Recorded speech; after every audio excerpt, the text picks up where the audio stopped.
this is Russ. Yeah, let's talk e-bikes. Yeah, time to talk about e-bikes again.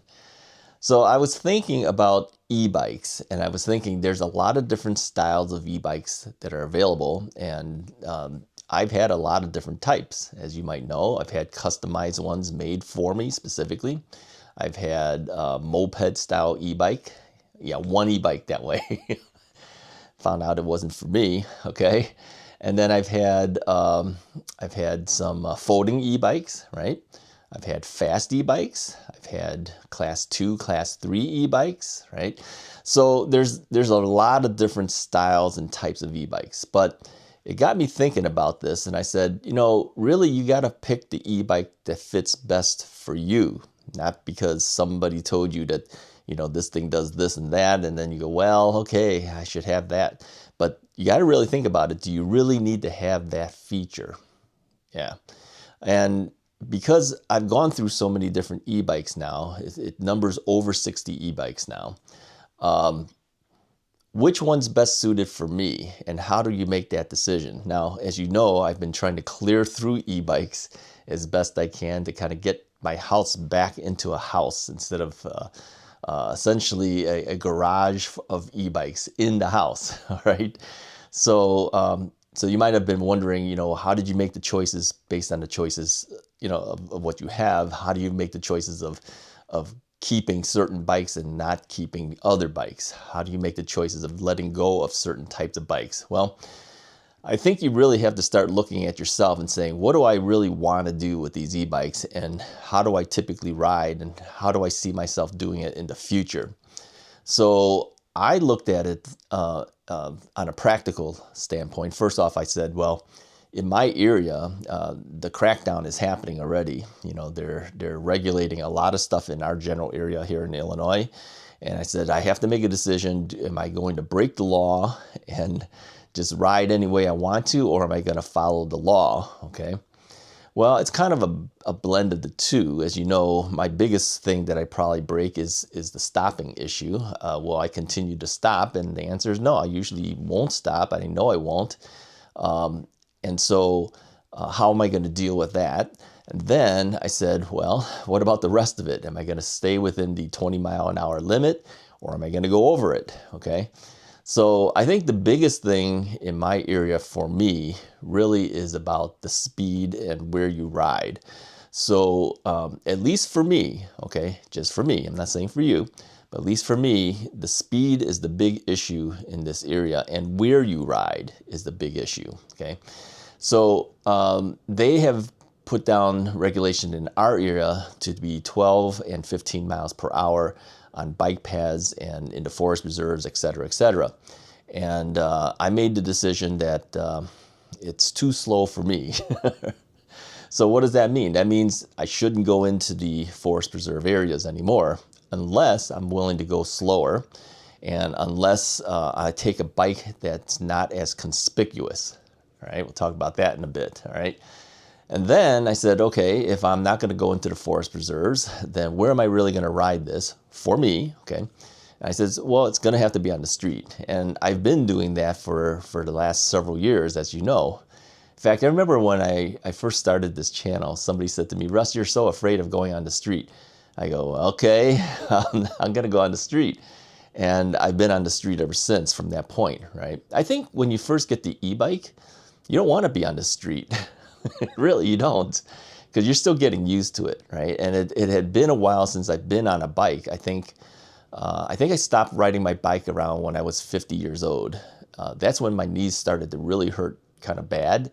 And then that's when I kind of gave it up. I just said, okay, I can't ride anymore. So the mountain bike that I had purchased, which was fairly new at that time, really just kind of got pushed away, and it got put in the garage and just kind of hung there for years. And I kept looking at it every single day because, you drive your car in and there it hangs right in front of you, right? So I said to myself that one day I'm going to get back on the bike and I'm going to bring it back to the bike path and ride it. Well, I never really did. I never got on the bike path. I did ride it around the street once after my knee replacement was done. But I had already had the e-bike at that point, and I said, this is just too slow. I enjoyed the e-bike so much more, so I didn't ride it. Eventually, I ended up giving it away to a family in need who needed it to transport themselves to get to work.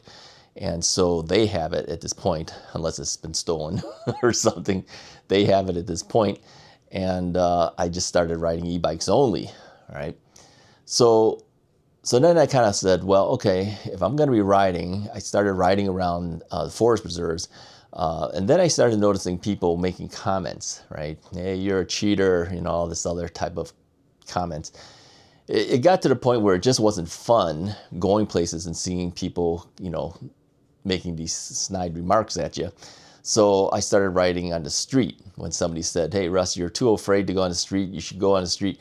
So I went on the street, okay, and I've been on the street ever since then. Now, as far as how do I typically ride, I've tried everything. I've gone really fast. I've gone, you know, moderate speeds.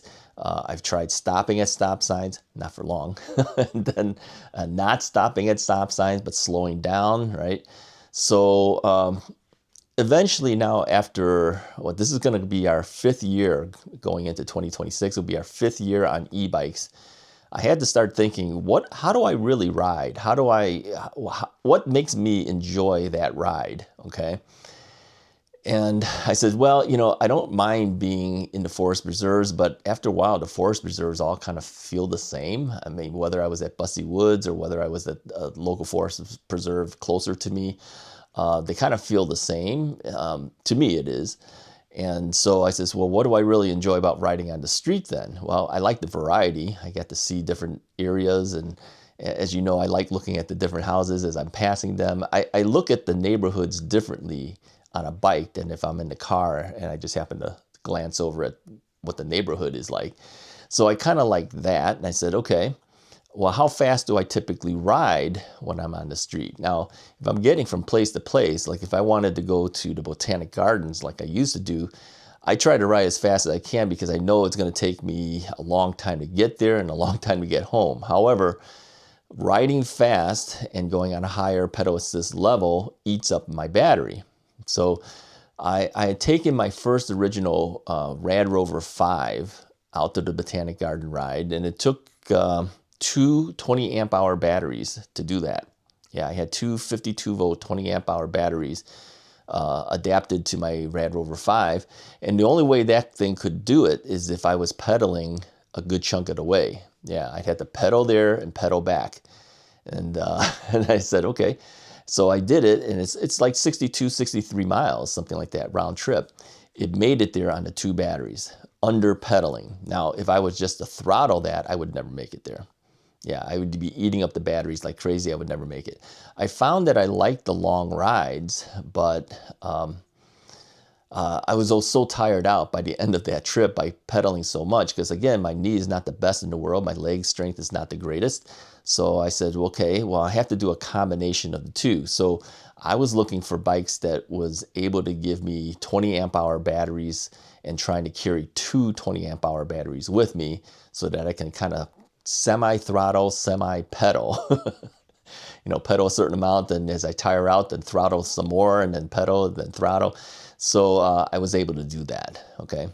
So then I said, well, what kind of style bike is best suited to do this? And I found that the fat tire bikes typically was the best way for me to do it because it absorbed a lot of the shock.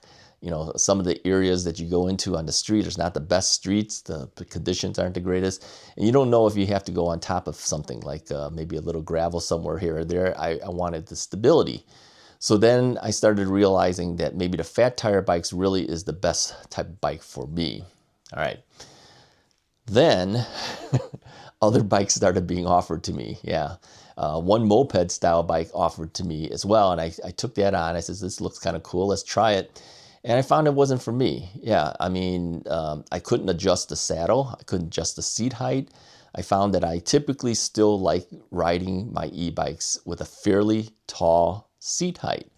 And that basically meant moped style bikes are not really suited because you can't adjust those saddles. They're one big long bench essentially. And even if you pedaled those, after a while, it didn't feel good. Yeah. The bench style kind of got in my way. So I said, yeah, moped style bikes are not for me. So I didn't accept any more moped style bikes anymore. Then I looked at folding bikes, okay, versus non-folding bikes, right? So I think Magicycle was the first ones that, well, Magicycle and also XWing were the first companies that gave me folding bikes. And I found I actually liked the folding bikes. They were 20-inch style tires and 20-inch style wheels, I should say. And the folding mechanism made it easier to fit it inside the car, although it's still heavy. So we eventually ended up with two Magicycle Jaguar Rundies, and so I was able to go on trips with Mrs. Wright. So we did a couple of trips where we went a couple of days, right? Took the bikes with us, put them inside the vehicles. Eventually, Magicycle gave me a e-bike rack, and I was able to then transport any bike I wanted anywhere we wanted to go. And so overall, I found that the e-bike folding bikes were flexible. You can do things with it that you can't do with a standard bike. You can go places that you can't go with a standard bike. Now, even though I have an e-bike rack now, if I wanted to go to certain areas, like for instance, we took a trip up to Door County, Wisconsin, and I called the hotel. I said, "Is it okay if I bring my bike inside?" And they said, "No. They don't want you to bring the bike into the room." He says, "You can bring your batteries in and charge it inside, but cannot bring the bike inside," which I thought was kind of strange, considering charging of e-bike batteries is probably more of a concern for more places than the actual bike itself. But they were more concerned that you don't bump into the walls and into the doors with your bike. So I said, well, if we go to this place and we rent this, well, it's kind of more of a motel than a hotel. I says, and if we have to leave the bikes outside, it's not so good on a bike rack. I don't want people to see it and steal it. So we brought the folding bikes, folded them up, and stuck them inside the SUV when we were inside the hotel, right? So again, folding bikes seem to make more sense for that type of trip, right? But other bikes started being offered to me too, of which I got, even faster bikes, right? So I had like the Wired Cruiser because a couple of you guys had contacted Wired and said, Russ is right in your neighborhood. You should let him review one of your bikes. And so that's how I ended up with the Wired Cruiser bike. So that bike will do 40 miles an hour. But again, as we know, in this area, 40 miles per hour is breaking the law on e-bikes. So I only did it a couple of times just to show on the video that it's possible to do 40 miles per hour on that bike. But in reality, when I was ever riding that bike, I was always riding it around 22, 23 miles per hour, which is typical. And sometimes I'll blast quickly just to get out of a situation, which is really why I think having a more powerful bike is actually the way to go. But on a daily basis, I couldn't ride that speed, right? And it's a very heavy bike. Admittedly, I think it's like 110 pounds with the two batteries on it. Some of their bigger bikes are even more weight at this point. It's just not for me. I says, I can't even maneuver this so easily. If I'm only going to ride at 20 to 23 miles per hour, I can ride any bike at that, right? Do I really need a heavy bike? A big heavy bike, do I really need that in my living room? And the answer was no, I really don't need it. So I moved that on to another person, one of our other viewers, and he has my Wired Cruiser now. Okay, so analyzing all these things, I just said, what kind of bike do you really need, and what kind of bike do you really want? So other bikes started coming in. As you know, I had different brands come in. I had cargo bikes come in. I had trikes come in. I've tried all these different things, and basically it boiled down to this for me, right? For me, not for you, but for me. I want a fat tire bike, but I also want a commuter style bike. Yeah, I don't want just one type, because commuter style bikes work really well in the forest preserves, okay? Fat tire bikes, not so much. And the reason is because a lot of people don't recognize the commuter style bike as an e-bike. They don't see it right away, okay? So you don't hear any of the comments as you pass them. maybe by the time you've passed them, they've looked at it closer. They go, oh, that was an e-bike. You don't hear them because you're gone already, okay? But with a big fat tire bike going down the path, you always hear the comments because they see how big it is. They think it's a motorcycle coming down the path, right? Big 4-inch fat tire bike. There's benefits of certain style bikes on certain types of paths. So I says, yeah, we've got to have commuter style bikes and we've got to have fat tire type bikes, okay? And then I had, I don't know, was it 3 or 4 cargo style bikes over time. And I said, well, I kind of like the cargo bikes, but they're kind of big, they're kind of heavy, they're kind of long, right? And eventually the Lectric Expedition 2.0 came to me because Lectric started working with me and giving me bikes to review. And I tried that. That was actually the first bike I rode from Lectric, was the Expedition 2.0. I never tried any of their other bikes, even though I was interested in the original XP when I first started in e-biking. I ended up with the Rad Rover 5, but I was considering the XP at one time, but I said, nah, I want a fat tire bike. I want some, well, there's this fat tire too, but it was a 20-inch. I wanted a big 26-inch fat tire bike, so I bought the Rad Rover 5. But over time, you know, I saw the different electric bikes come through, and Lectric started offering other things besides the XP style bike, which is typically a folding style 20-inch bike.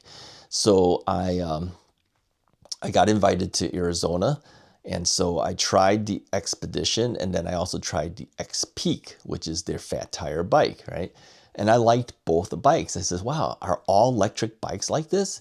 Well, they're not. You know, there's differences. And so when I was talking to the guys at Lectric out there, I was asking them, well, what bike do you think is best suited for me? So we started analyzing. And then, of course, they had their ideas in mind, too, because, you know, obviously I am of an older generation. And they says, well, we really would like you to do the XP trike. And I had just fallen off of a trike out in California, as you might know. And I says, I don't know about trikes. But then as I thought about it, I says, you know, I think if I don't take this trike from Lectric, I think they would be really disappointed, because really, why would they invite me with all of these young guys that, like, you know, coming here, other YouTubers that are younger than me?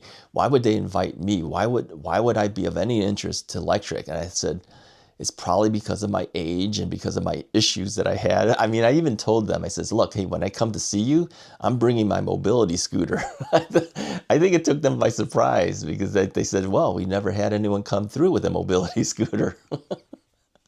So I said, no, I got to bring it with me, because, you know, just to travel at O'Hare Airport, just to get from when I get dropped off, just to get to the gate, I need help. I mean, you could use a wheelchair person push you, but I don't want someone pushing me. I'd rather take my own scooter. So I told them I'm taking it with me. And so I think they were thinking about it, and they were probably thinking, well, this guy might be perfect for the XP trike.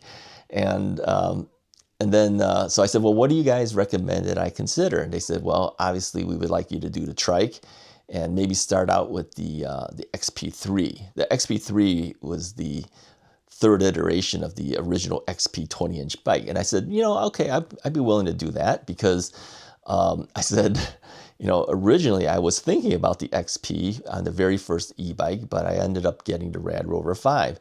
So over time, they said, well, we're also going to send you the Expedition and the X-Peak, because those are the 2.0 versions, because those are the new bikes they were showing at the event in Arizona.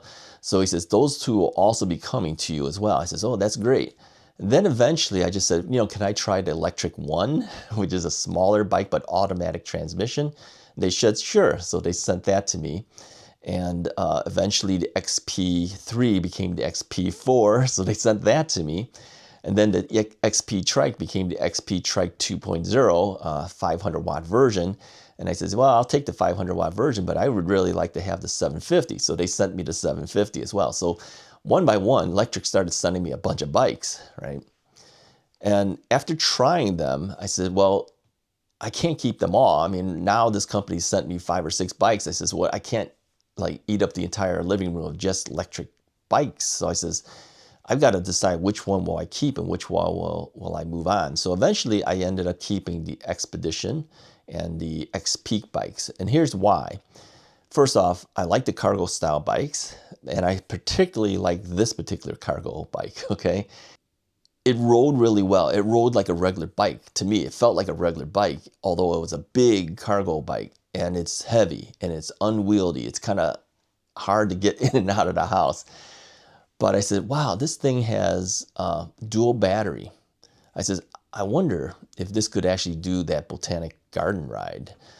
Maybe, maybe not. It would only be really about 30 amp hours between the two batteries, whereas I had been taking 40 amp hours. But I says, is it efficient enough that if I pedaled it, could I take it? I never got a chance to try it because we were starting hearing that the North Branch Trail, which is the path I typically take to get there, was basically shutting down for e-bikes. I mean, you can e-bike it, I think, but I have to go through Glenview, Illinois on that trail, and Glenview has outlawed e-bikes. So I says, I can't do it. So anyways, I didn't ever try it, but I think the fact that it had the larger battery, the fact that it is a cargo style bike, you can put things on there and transport things if you want to, and it rides so well as a regular bike. I says, yeah, that's one I would keep. It would be the cargo bike that I would keep, okay? And then the X-Peak was their fat tire version bike. And I says, wow, this thing's pretty good. And it's not really that expensive compared to some other brands. I says, this thing's actually good. And it's a 20 amp hour battery in there. You know, it's got more range out of it. I says, yeah, I would keep this one too. So those are the two that I kept, right? That I plan to keep unless something else from them comes out that's better or whatever. So, so here's what I basically found out of myself. After going through all this soul searching of e-bikes, I said, okay, here's what we're going to do. I'm going to try to keep a couple bikes from the brands that I work with now. And then any new bike brands coming along, we'll come in, we'll review them, ride them a couple of times for videos, and then move them on. Immediately just sell them off. Unless that particular bike is one that I would keep and replace one of the 6 bikes that I would keep typically all the time, okay? So, so that's what I decided to do. I says, we're going to stay within the law.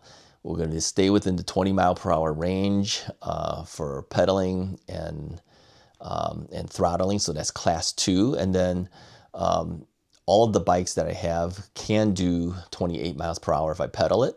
You know, the motor will assist to 28.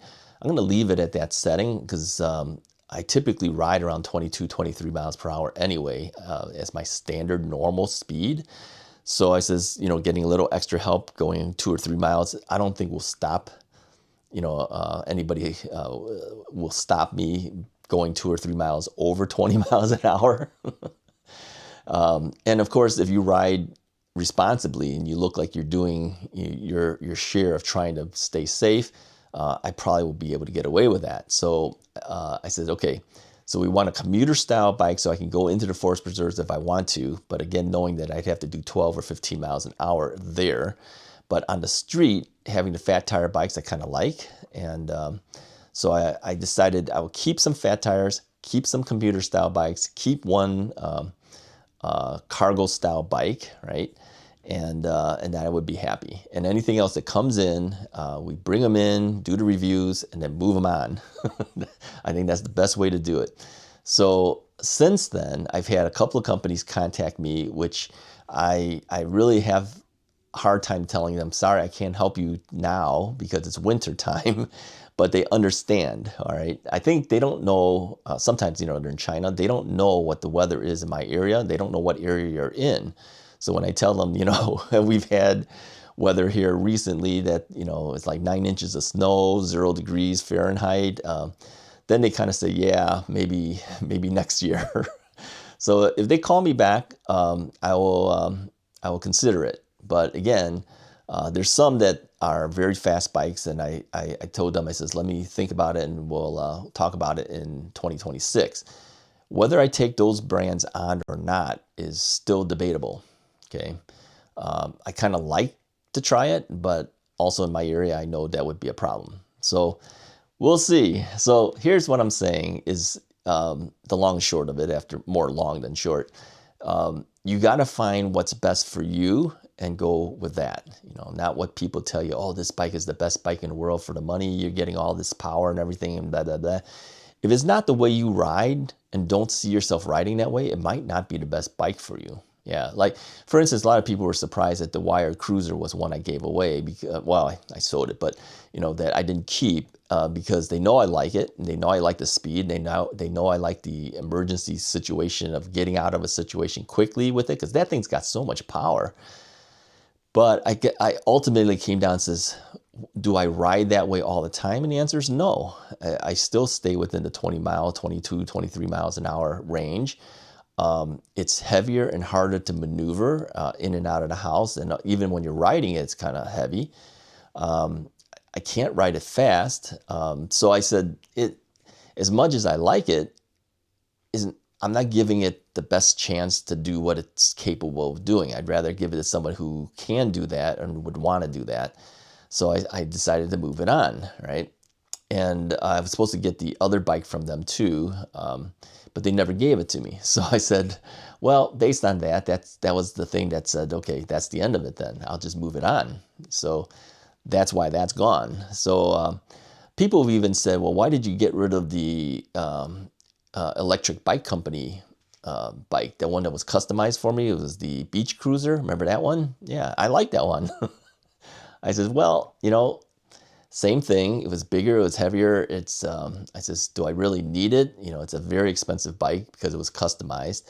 And I says, no, I don't really need it. I've got all these other bikes. So I moved it on. So little by little, things get honed down to what you really need. So if you look at the bikes that I've kept, they're not the most powerful. They're not the most expensive, but they're bikes that I typically would probably ride. Yeah.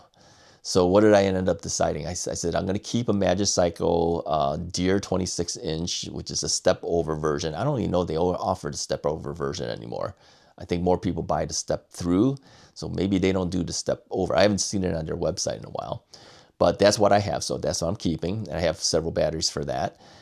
So I can go on long rides if I want, all right? And then I kept the Electric Expedition and the X-Peak, as we've already said. I've kept decided to keep the Himiway. I have the, I keep forgetting the model numbers. The D5 2.0. I think I called it a D3 before that. The D5 2.0, which is a fat tire bike. It's got a 15 amp hour battery. I wish it was 20, but it isn't. And I kept the A7, which is their commuter style version. In fact, they kind of look the same. Yeah, if you look at the two, well, I mean, one's a step through, one's a step over. But they're the same color and everything. But one is the fat tire version. The other one is the street version, so to speak. It's the commuter style version. And then what else did I keep? Oh, the U-Free Stellar Falcon is one that I decided I would keep because I rode that a lot last year, right? I kind of like it.